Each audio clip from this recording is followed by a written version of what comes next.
Stefano of San Francisco Opera. I do so much appreciate your invitation to be here and to offer what I can about race and showboat that extends much further than that. Art cannot be examined in a vacuum. It must be examined in the cultural context of the climate in which it is created. The creator, in this case, the writers, do not write for future generations. They don't write thinking that 100 years from now somebody's going to see this piece or read this piece and they will get the same inspiration that I got. I always like to tell my students, Shakespeare could have not have imagined in a million years that someone would actually be producing his plays when he wrote them. He was trying to make some money. He was trying to entertain people.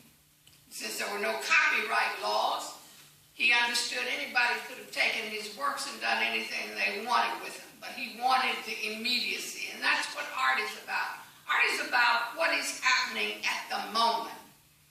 And in order to really understand any work of art, one must look at the culture in which the art is created. One must imagine.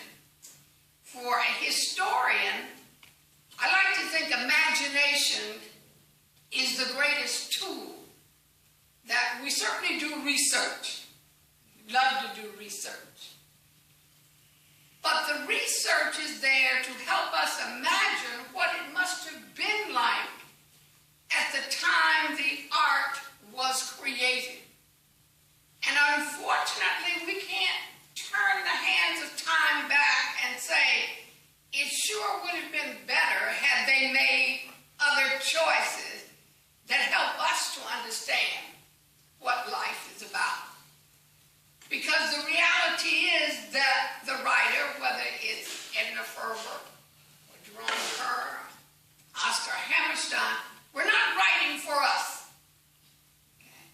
And perhaps had some glimpse that maybe I'm writing an immortal work, but really put that on the back burner. Because they were writing for a 1926 and 1927 audience. And they could only envision what that audience would get from the work based on the cultural climate of the time. And so, having said that, part of what I want to talk about actually is the cultural climate in which showboat was organized, put together, performed, what was happening. And then, built on that, try to see, so why do we still need to do the show today? Does it work today? Are there elements that we can look at? One of the key components people talk about when they look at showboat and examine it is the racial element that is involved in the play. Actually, I think race plays a very small part in this production, in this script. I think it's a love story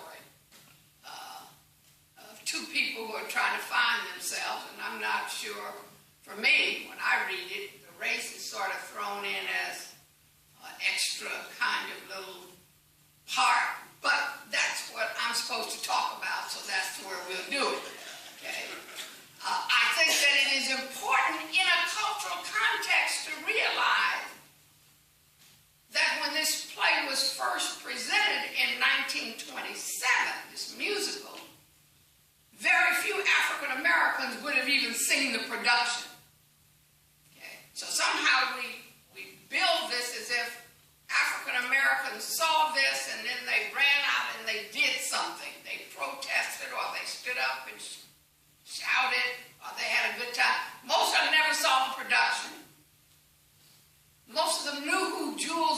so was who sang Joe. They certainly had no idea who the Italian actress playing Queenie was.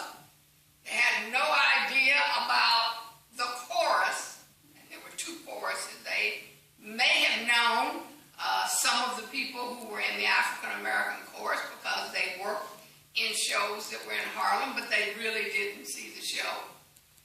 And so the reality is the emphasis that is placed on race in Showboat comes about largely after the film is done. The 1936 film, not even the 1928 film, because most people didn't see the 1928 film. They saw the 1936. They read about Paul Robeson's performance in London, 1928, 29. Of course they did, but they really weren't sure what it was about. So I think that, first of all, you have to imagine the times. Given that, what was the time for African Americans in this period that Showboat is presenting? It's very easy to say the 1920s were a good time for everybody. This is a wonderful time before the Depression. We talk about jazz. We can talk about all the great things that were going on in 1920. We like to say, oh, wasn't that a great time? No. Okay? For most people, the 1920s were not a good time. All you have to do, go down to rural Alabama, Georgia, Mississippi, Virginia. This is where most people live. They didn't live in the big city. So that's why historical perspective is important, because we have fantasy worlds that we live in. Go into the different areas of New York City and see how people live. So who saw Showboat? Middle class, upper class people. How many people were there? Well, not an awful lot, but enough that it could say, we can say, wasn't it a great show? Well, yes, it was. It was different. And the critics that went to see it said it was different and it was great. But always keep in your mind the reality of the moment. What did most African Americans get to see at the time? Well, most African Americans still lived in rural areas, even with the migration that was taking place in the city. And those that came to the city from the rural South or from the West Indies, as a lot were doing, they were coming just trying to survive. And they had their own culture, which makes it something they're looking for that suits their reality. So the Harlem Renaissance that we talk about is a wonderful experience in philosophy and in the beginning of what ultimately will lead to the 1960s, the prelude. One cannot talk about that period and put Showboat into this. Remember I said I'm laying a foundation, so I am coming back to Showboat. You can see I'm an African American. One of the things about African American storytelling is we go around the bush to get to where we're going. So we're going all the way around the mulberry bush to get back to where you want me to go. And I'm not going to get there as fast as you want me to get there, because this is a part of my telling how we get to Showboat and our reaction to Showboat. The Harlem Renaissance, which doesn't begin in the 1920s, but the Harlem Renaissance begins long before that, begins about 1910 with the establishment of the National Association for the Advancement of Colored People, and begins with many of the events of World War I, begins with soldiers coming home and deciding they needed a different lifestyle, wanted and was going to have a different lifestyle. That's all part of the Harlem Renaissance. Begins with the Red Summer of 1919,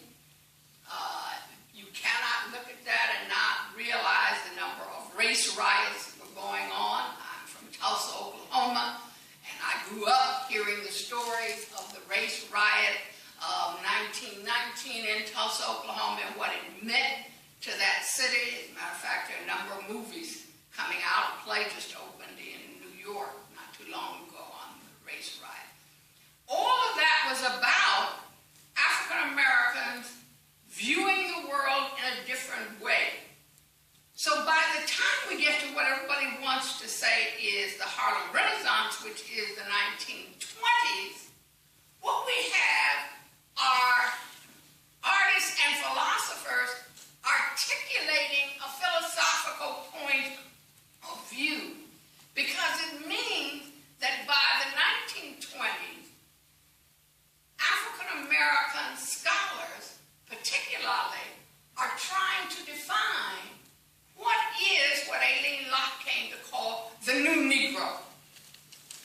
And that new Negro would be someone who was assertive, someone who was determined, someone who was prideful, someone who was knowledgeable, and it would stimulate debate about the direction African Americans would go in. And there would be certainly debate about political inroads. There would be about philosophical, about educational standards. One must understand by 1920 there were historically black colleges and universities that now had exceptional professors who were teaching and who were creating models. But more importantly, for this discussion, I'm coming back to the foundations here, there would be philosophical discourse on what the aesthetics of a Negro art should be. And that becomes important. What is the new Negro in terms of art? And out of that would come Locke himself, who was from Howard University, who would talk distinctively about African Americans, this new Negro, not being afraid or ashamed of what the heritage was about. You would have people like W.E.B. Du Bois, who was trying to decide how do you tell the truth and still have beauty. And for Du Bois it was, what can we say in our own community as opposed to what we can show to other people? Because one of the things Du Bois said is, we want to have a propaganda, not a bad word for Du Bois, okay? We want to put out a propaganda that allows other people to see this new Negro in a very good light. I want them to think we are accepted. That's why he had trouble with many of the writers who were writing in dialect. He said, no, we don't want people to see us talking in dialect. But we also have Langston Hughes who comes along. He's a young scholar, and he's a young buck at the time, who then begins to talk about we younger. It's always good to look at young people. You know, young people are the most radical people in the world. That's actually where change takes place with young people. Old people don't make change. Young people make change. Young people don't care. They just go out and say whatever they want to, whether they're right or wrong. And Hughes at that point was a young man and could easily say, we younger Negro audience will write what we want to write. We will tell the truth. If white people like it, fine. If they don't, that's fine. If what he uses is the word colored. If colored people like us, that's fine. If they don't, we don't care. We write to build temples for our lives. Now, you can say that easily when you have a patron who is giving you money to write. So we always have to remember, Langston would be very fiery, but he did have a patron who paid him to write material, and he had to satisfy somebody. Okay. What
1926.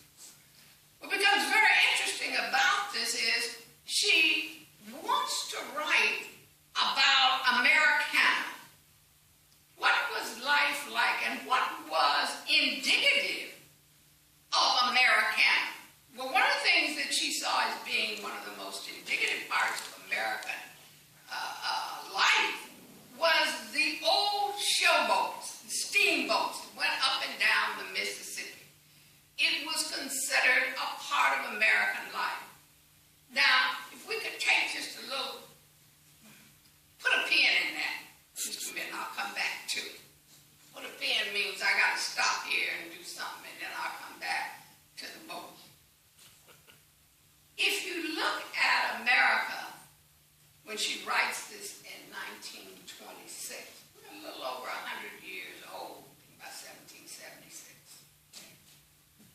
America has developed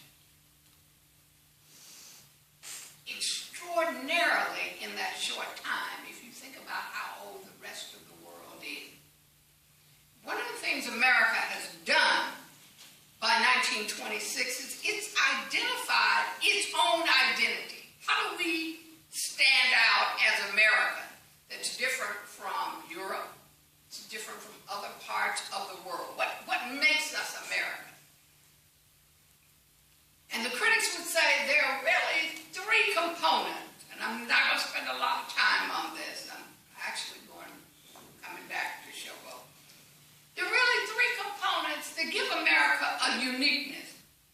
One is the idea that we are a young nation that has set up certain values that we believe in and that we actually want to practice. And it's shown in American drama through a character, particularly in the 19th century, that comes out, called the Jonathan character. I don't know how many are familiar with Johnny Appleseed. The idea that Jonathan is a young character representing the nation. He is honest. He is brave. He is loyal. He is true to values that make the nation grow. And he loves the nation. That's really true Americana. The other piece of that is what is truly American or Native American. Put that in. That's us. That's who we are. And then by the 19th century, we've identified the third piece of Americana must be the Africans who were brought here. And out of that, what do we come up with? We try to say we are a country that is young. We are a country that is diverse. We are a country, and none of these terms, certainly diversity would never have been used. We are a country that has a lot of elements that are unique to ourselves. How can we take these unique things and in terms of aesthetics, build a different kind of artistic aesthetics that will allow us to be different? And so one of the things that comes out is this idea of the showboat, the boat that goes up and down the river. It is performing, it is unique, it is Americana. See, I know y'all were wondering where I was going to get to that, huh? It was a part of America. And when Edna Ferber begins to write, what she writes about is what would life on the Mississippi have been like in 1880. And what we get a glimpse of is a relatively peaceful kind of time. Certainly there are some elements that we can say, well, that's pretty bad, but it's not that bad. Even when we get to her description of what the stevedores, the loaders on the docks would have been, what was African-American life like? Well, if you think of going up and down the Mississippi in 1880s, which is what it was set in, all you have to do is think, is this really what she would have seen? 1880s was Reconstruction. There was not enough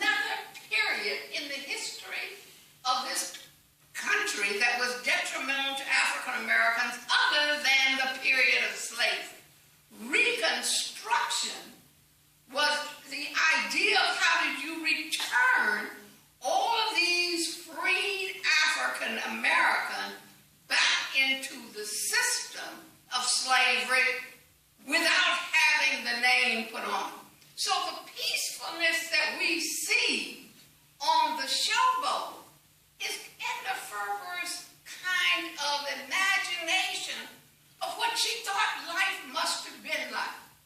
And we wear the mask. So these people would have been working. It always amazes me. People in the book, when she said people, they were slow and they were lazy and they were laying around. They weren't doing very much and they were just, that's a little bitty part of the book. Okay, so it's not a major part. But I always think, and where were these people? And what were they doing? And they were just sitting around on the docks waiting for somebody to tell them, lift this. I thought the whole idea was if you weren't working all the time, they put you in jail on the chain gang. Maybe I missed something here. But you get this idea, this was an okay life, okay? And so you take it and you say, that's a part of it we will enjoy. And then we get Jerome Kern, Oscar Hammerstein, second come along and say, this is a good story. This is really about America. Can we make this into a musical? Okay, and they go around with Edna Ferber and everybody gets together and they get with Ziegfeld. And they come up with this musical of Showboat, which is still to this day one of the most unique historical pieces of theater, because it is the first show that finds this unifying element of story and music. They're not separate. The music is there to literally complement and to help tell the story. And that's very unusual when you think about musicals. Prior to that, were really about songs being inserted that may or may not have lent inspiration, but that wasn't their purpose. What does become important is that Edna Ferber takes us, and then Kearns and Hammerstein take us from 1880 through the 1920s. And what we begin to see is the riverboat. Now, it's very interesting, and I'm waiting for somebody to tell me that my question is, why do they keep Captain Andy alive during the entire production? Because Edna Ferber kills him off in the middle of the book. He died. And I assume that Kearns and Hammerstein decided you can't kill off somebody that important. You got to keep him alive. But they keep him alive. I think it's an ingenious moment, and it certainly adds to it. But that is a point that needs to be looked at by somebody. I don't know, not me, but somebody. Okay. But what does happen is they take what is a relatively romance story that has dark undertones in it, and they make it into this wonderful, uplifting musical. And they add music to this show that gives it a kind of, they refer to Old Man River often as a spiritual. I think a great many of those shows and songs in there have a spirituality to them. They're not spiritual, but they have a spirituality. And they are designed to go to the very soul of the audience that they actually are singing to. So it becomes interesting. If you listen to some of the songs, the song that Julie sings about Bill, when she's in there, that's a moving song. I mean, if you listen to the words to it, it's very touching, and especially given where she is at that moment in her life, and you say, oh my God, listen to that, that's really touching. And so what I think we see then is this idea of a musical that brings life and energy into an American theater that really does need a shot in the arm. Okay. What did that mean in terms of race? Well, it meant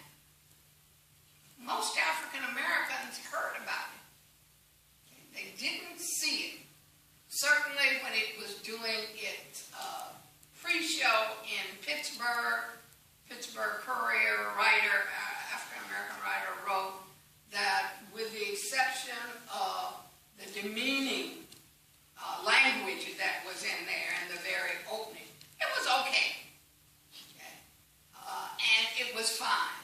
Certainly, by the time the film comes out in 1936, the California News writes a scathing kind of review of it, but it's a different show. And I could not believe the portrait that Paul Robeson gave to the character. But again, that's the film, and by then, more African Americans could actually see the show. Is race an issue? I guess it is. Doesn't bother me when I read it that much, except that it sort of gets some things wrong. But I don't read it as being a racial play. I read it as a play that has some racial tones in it. Obviously, the initial reading with the word nigger in it is a problem. And of course, after Robeson took over the role, he did not use the word. Are there things in there in the dialect that is used? Yes, that is a problem. It's interesting if you look at 1936, 1950, I think, 51 version, where Hattie McDaniel and Paul Robeson are in the scene together. And she speaks in dialect, heavy dialect, when this is speaking, not singing. And she is certainly the Gone with the Wind character. But if you listen, when he responds to her, he does not speak in dialect. It's an interesting scene to watch, because it's like, do these people live in the same house? Do these people know each other? You know, and even when she is fussing at him, he is retorting to her in regular standard English. And one has to say, okay, what does that mean? Well, I guess audiences didn't look at it and didn't see it, and maybe only somebody like me is grabbed by it. But I think part of that is the dialect is there. What does it mean to use the dialect? It is what not only Edna Ferber writes, but it's what Kearns and Hammerstein wrote. How did African Americans feel about it depended on what end of the spectrum you were on. It would be the kind of thing W.B. Du Bois would have been upset about. Would it have mattered to Langston Hughes? Probably not, as long as it wasn't offensive in the way it was presented. You know, it's interesting because the socialite and entertainer Carl Van Vechten, who in the 1920s was a great sponsor of African American art and artists, and he loved to be around African Americans. He's one of the people that would say, I love black people. Ooh, I like being around black people. It's fun. He actually said that he was not interested in seeing any work of art that had articulate African Americans in it, because for him, they were boring.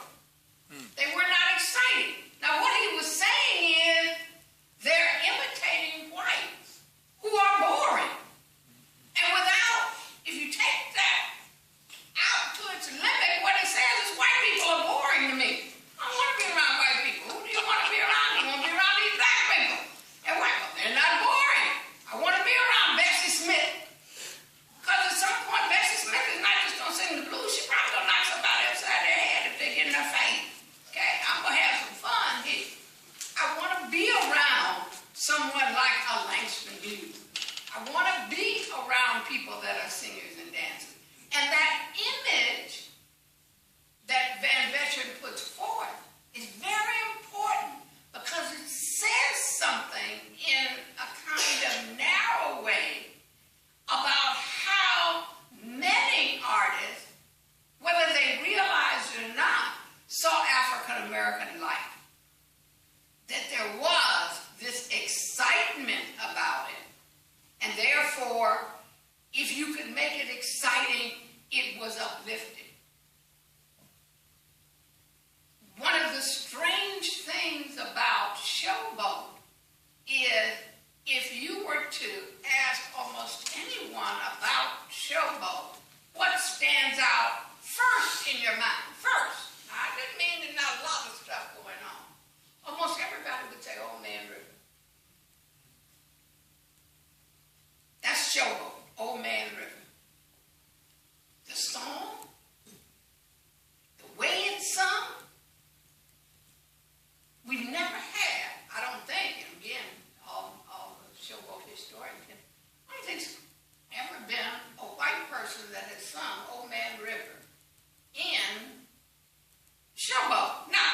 whites who sang Old Man River. Frank Sinatra has a beautiful version of Old Man River.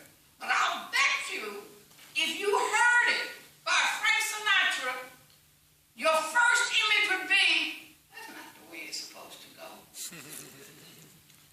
Doesn't make any difference how well he sung it. Old Man River is Joe's song. And it's not even Jewel Bledsoe's song, the man who sung it initially in the first production. It's Paul Robeson's song. Okay. William Warfield sung it for a while and got some good reviews. But until you look at a new paradigm, Paul Robeson is Old Man River. And Old Man River is Showboat. And that says something, I think, about what our perception of African Americans are. What our perceptions of African American life is. And Joe becomes a relatively safe, harmless African American. I think it was a pretty radical song, and certainly by the time Robeson got to the end of his life, it was a protest song that was very militant. But in its initials, these are relatively harmless people. And that's a way to then see African Americans in this racial paradigm and racial kind of event. All of this goes to say, and I'm through, really through. All of that goes to say, for me, Showboat is just a love story. It's a wonderful love story about Magnolia and Gaylord. And everything else, including the miscegenation, which I have not even talked about. Miscegenation, kind of secondary. There's this big moment of Julie and Steve being kicked off the boat. And you don't see her again for years, and it's only for a half a second, and then she goes off, and we never know what happens to her. Why is she? I'm not sure why she's in this story, except to bring up miscegenation. Okay. Which is okay. It's just, so what does that have to do with the rest of the play? Except Julie and Magnolia are friends. And Julie loves Magnolia, and Magnolia loves Julie. Does she have to be black or mixed or mulatto in order to have that friendship? I don't know. Maybe she does. I don't think she does. Okay, I think I'm through. I don't think I should keep talking this long. Much, Dr. Walker. Lots for us to dig into there.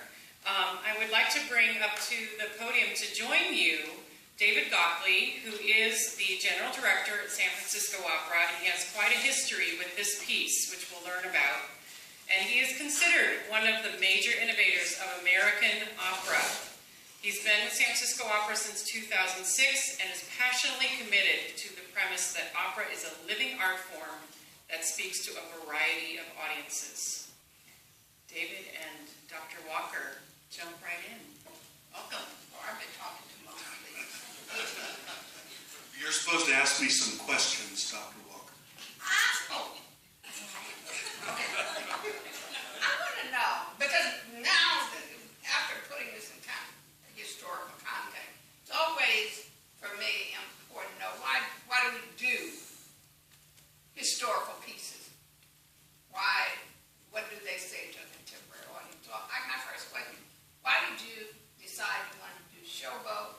And what do you want from this 2014 audience that watch it? Not just here, but I know it's been done in Chicago and Washington. Talk about your vision. Showboat is the natural next piece an opera company does after it's done Porgy.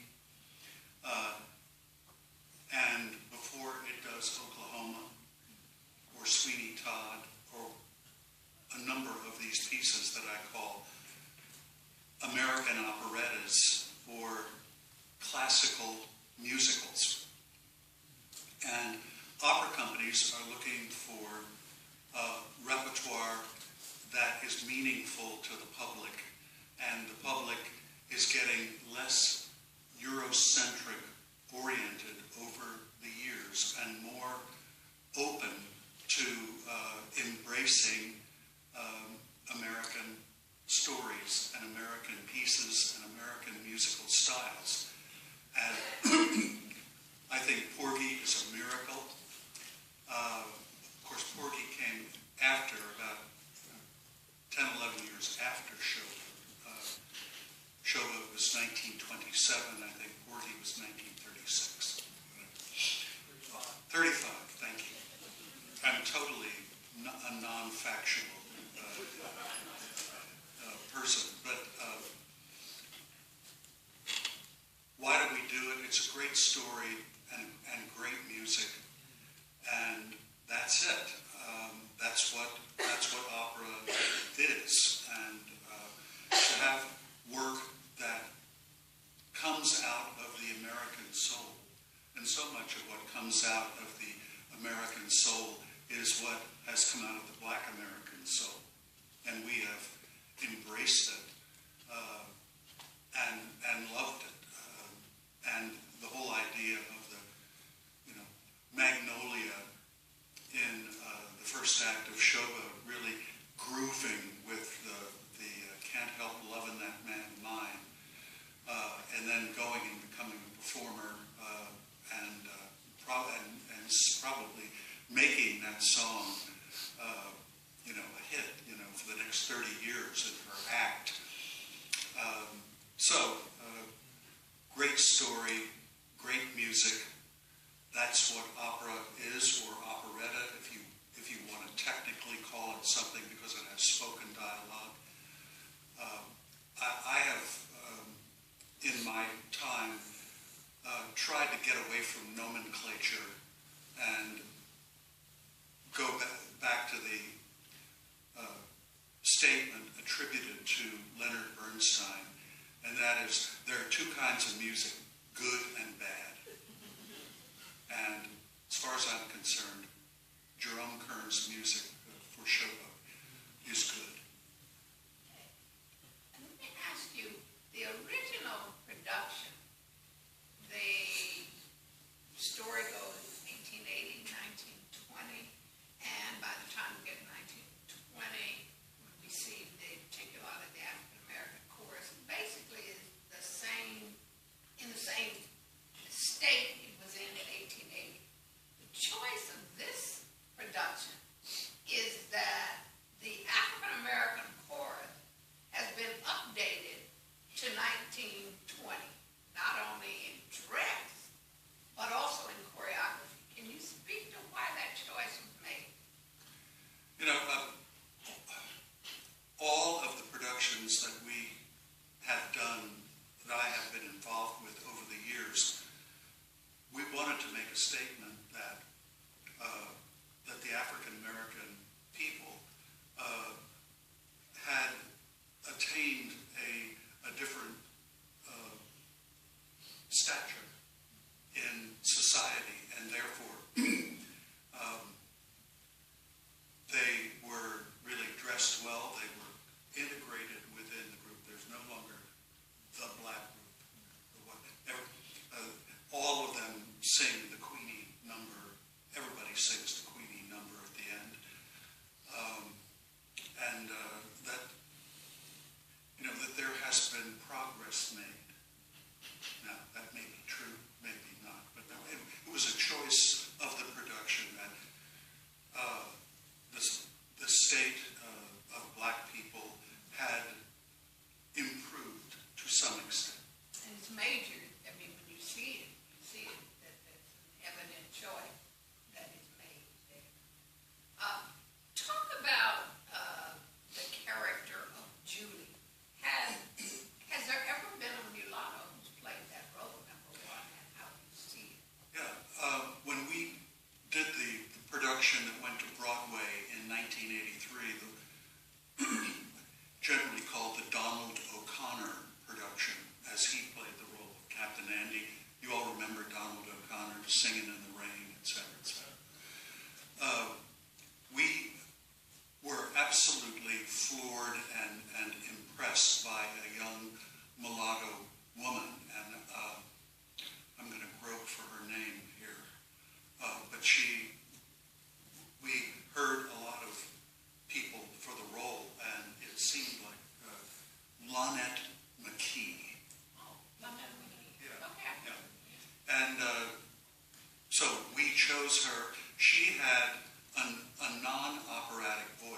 In this production, you hear Patricia Rissette doing it in the original key that Kern wrote for Julie.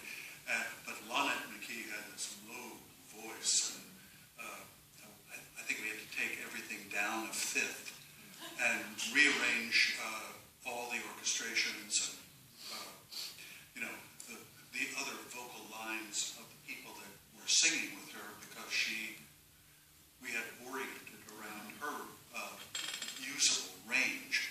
So, in fact, there was at least one truly mulatto, beautiful woman who sang in a very jazzy style. Now, I agree with you that the character, kind of comes and goes, and how she influences Magnolia and Magnolia's growth artistically, socially, etc., and maybe helps to give her strength that she uses when she is deserted by her husband and has to take over the care of a young 10-year-old, and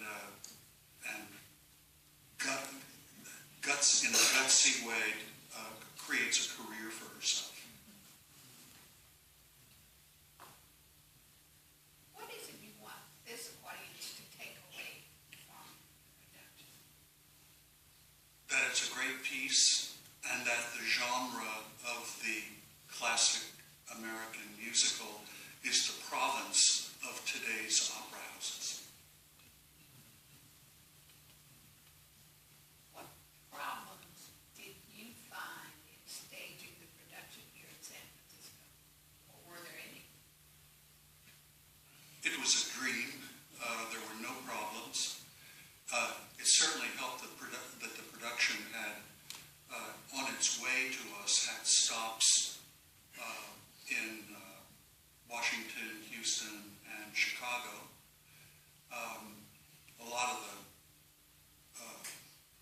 kinks were worked out, not unlike what may have been worked out in Pittsburgh before the actual premiere of the piece in 1927. I like the ability to see something and take it to the next level, and I think we took it to the next level. Casting is something that is very near and dear to me, and getting the right people for the right thing, and getting personalities in roles where personality is really critical. And I think this is probably the best cast showboat I've ever had the pleasure of seeing. And, that means, somebody like me and our casting director, Greg Henkel, we have to be aware not only how to cast Wagner, but how to cast a vaudevillian, the vaudevillian couple, Frank and Ellie, who come from a totally different background, but it's up to us to know our stuff and know where to go to find those people. Greg, when he was growing up, knew a young woman who became a casting agent in New York. So we had an immediate connection with the world of Broadway. And so we arranged auditions in New York, and a lot of these people were paraded before us. And so we could take our pick, and some of them were not available, some of them were available for our time period. I think they're enjoying working in an opera company, a repertory opera company, because that means they only work every 3 or 4 days, because we're doing Traviata and Butterfly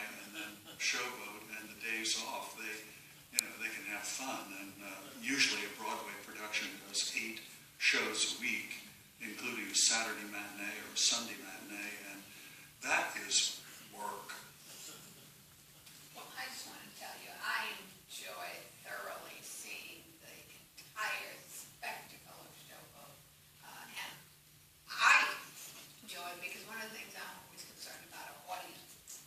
And watching the audience become involved in that show really spoke to, I think, the genius of what has been done. So, thank you so much. You're right. Again, last night, feeling the electricity and the energy in the audience, it's a transformative experience, and that's of course what we set out to do every night and don't always succeed, but it certainly worked with this one. Thank you. Yes, excellent. So I hope you all are thinking about what questions you might have, and if you do have a question, if you could line up in the middle aisle, and we'll bring a microphone to that area. I would like to start because I think it's important for you all to know, David alluded to his history with this piece, but I'd like you to tell us a little bit more, David, about the production that you produced back in the 1980s and where all it ended up traveling to. Well, before it went into New York, it traveled to a number of American cities that typically present touring Broadway product, either post-Broadway or pre-Broadway. And I believe that production played the Golden Gate or the Orpheum back at that time, although I couldn't swear to it. So it played many American cities. It played New York, and I think probably what you're driving at is, Ruth, is in a very unusual occurrence. It went to Cairo, Egypt, and we had a great deal of time, or a great deal of fun, talking about the showboat on the Nile. And why did it do that? The opera house, the kind of very Frenchified opera house that was built and was very much in the pre-Islamic period in Cairo, was trashed and burned during the Nasser period. And for a while, Cairo had no opera house. And at a certain point, UNESCO came to Egypt and said, how can we help you do something that is important culturally to your country? And they said, well, build us an opera house, or help us build an opera house. And so they did. And if you ever go, it's on an island in the Nile, and it's a very beautiful building architecturally, and it blends the Islamic and the kind of Middle Eastern architectural elements with those of a traditional opera house. It has a horseshoe shape, seats around 1,200 people, and Egypt was, as it is now, very poor, and so the president of Egypt went to the American ambassador, the British ambassador, the Russian ambassador, the top countries having embassies in Egypt, and said, we would like you to bring something of your culture to be part of the opening season of the Cairo Opera House. And the American ambassador at that time was Frank Wisner, and somehow he knew of what we had done. I think maybe he had seen the showboat production in New York about 5 or 6 years ago. He phoned us, and one thing led to another, and we had the time of our lives taking showboat to the Nile. So, good morning. My name is, again, Louisa Brown. I'm the Director of Education at the Museum of the African Diaspora, and I get the pleasure of doing the Q&A portion. Just want to remind people that, it really is important to have as many voices in the room as possible, so I might give you a little bit of a look if your question tends to go a little bit longer, because we want as many people to be able to speak as possible. So,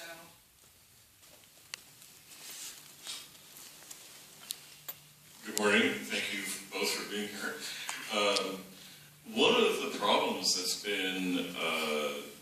associated with the song Old Man River is that many people who watch this show think of it as a Negro spiritual, and in fact it's so atypical, it's so not at all typical of the actual sensibilities of spirituals for that era. The same Hammerstein who wrote it also co-authored Edelweiss from The Sound of Music, which thousands of Americans think is a real Austrian folk song, and it's not.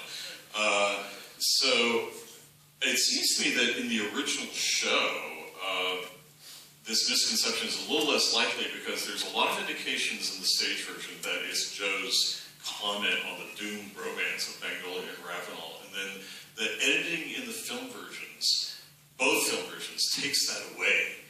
So it's much easier to make that misconception in the film version. So this is wondering if either of you have a comment on this.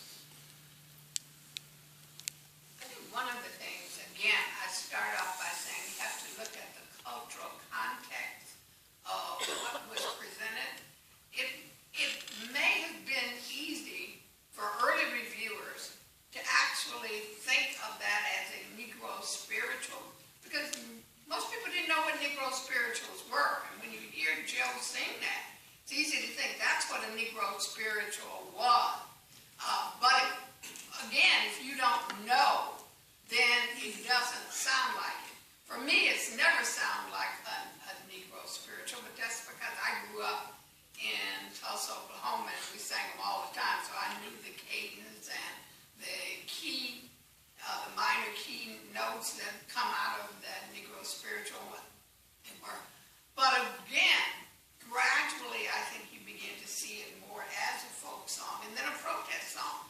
But that comes, I think, with the changes that the culture brings to it, that it becomes different. And so it's just a different time and era. I'm not sure I'm answering. Did you have a comment? I think that Dr. Walker did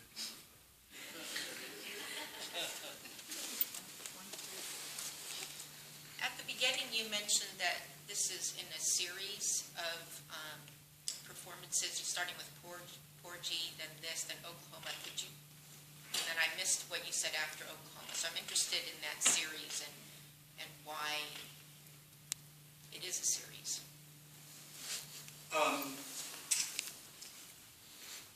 It's just getting to the pieces that we consider to be classic American musicals or American operetta, and how I describe those is that the quality of the music is really good. It's a story of depth that's not just all smiles and happy and goofy. It has some gravitas to it, and that it takes the kind of orchestral, choral, dance, soloist talent that we have in the Opera House, and we can append onto that, the vaudevillians or the African American Dance Corps, and make a work of operatic proportions. And Porgy is, I could say again, Porgy to Showboat, to Oklahoma, to Most Happy Fella, to Kiss Me Kate, which is more of European operetta, perhaps more than, say, Carousel. But that it has these qualities, and that an opera house can do them with their resources. Because who else can do them? Broadway can't do them. They can't afford them anymore. They have a whole different singing style these days, and it's a singing style that uses a microphone. And you produce your voice in a different way, and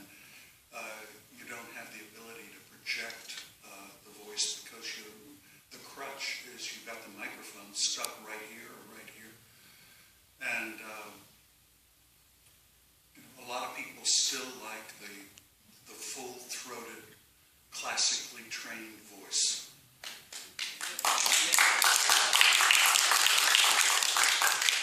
Thank you for the presentation. I'll be seeing the performance this week, and I'm sure that with this background, it will really enrich my experience, so thank you very much. One quick question for Dr. Walker.